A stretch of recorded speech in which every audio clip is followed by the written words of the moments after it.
We, the people of the United States of America, in order to form a more perfect union, establish justice, ensure domestic tranquility, provide for the common defense, promote the... Ms. Alserjani, wait, I have a question for you. Yes, my love, what would you like to ask? Well, I heard you say provide for the common defense, and I was wondering, do we have that part in the Constitution in order to defend Americans from Muslims? I know you're Muslim, so no offense or anything, but as far as I know, most of them are pretty dangerous, and according to the news, Muslims are terrorists, so I don't know, I was just wondering. There it was. As a first-time Muslim teacher who wears my religion so proudly, there was the moment I had both dreaded and anticipated since their first day of 4th grade. I dreaded the day that I would hear a 10-year-old, stripped of his innocence, utter a statement so dangerous, painting an entire group of people with a single nasty brush. But I had anticipated this moment because finally, we get to talk about this. Finally, I've been given a reason to say, no, my love, Muslims are not terrorists. But how unfortunate does it seem that I had to wait for this learning opportunity to arise before I could teach a lesson on the dangers of stereotypes. I took that question home with me, and later that very same night, as I lie in bed wide awake, scrolling through my Facebook newsfeed, as we all do, I started to see a trend of posts that read, "May they rest in peace, may they rest in peace, may God have mercy on their souls, may they rest in peace." And I started to panic at the very possibility that my friends were mourning the death of somebody that I knew. But who was it, I wondered, who died? My question immediately became answered when article after article started to trickle in. The same 3 names in every headline: Dia, Yusur, Razan.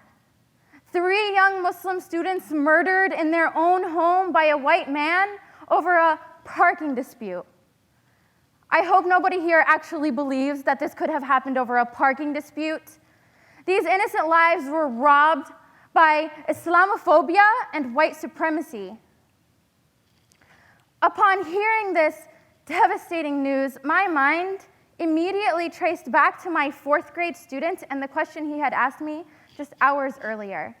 And then my mind went to the killer, and then to the 4th grader, and then to the killer, and I thought to myself, how dare you? As a so-called loving teacher, how dare you compare your beautiful, sweet, innocent 4th graders to a cold-blooded murderer? And the answer, while so difficult to grasp, was very clear. What they shared was a common perception of Muslims. As a result of the fear-mongering of the media, what they shared was irrational fear and ignorance, and the only difference between the two was that my student happened to ask a question one day, out of curiosity, while the killer simply never bothered to ask. And had my student never asked, he would have grown up to still be afraid and ignorant, and I was now witnessing a heinous tragedy that resulted from fear and ignorance. Will we, the people, continue to wait for questions to be asked before we teach a lesson that is centered on justice? In an attempt to answer my own question, I thought, well, if ignorance is the problem, the opposite of ignorance is knowledge, and we acquire knowledge through education, then the answer is simple. We educate. And I can do that. I thought, I can educate.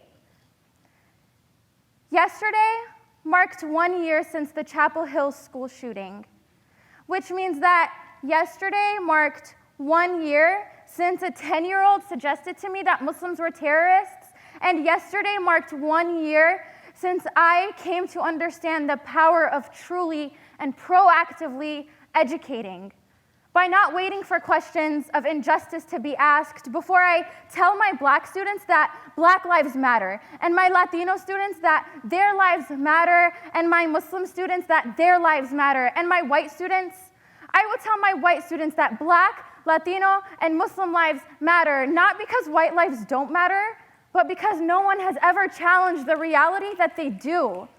White lives do matter. And my students already know that, and what kind of teacher would I be if I was just teaching them something that they already know? So educate. You do not have to be a teacher in order to be an educator. You are a holder of knowledge This world is your classroom, and change in that classroom begins with we, the people.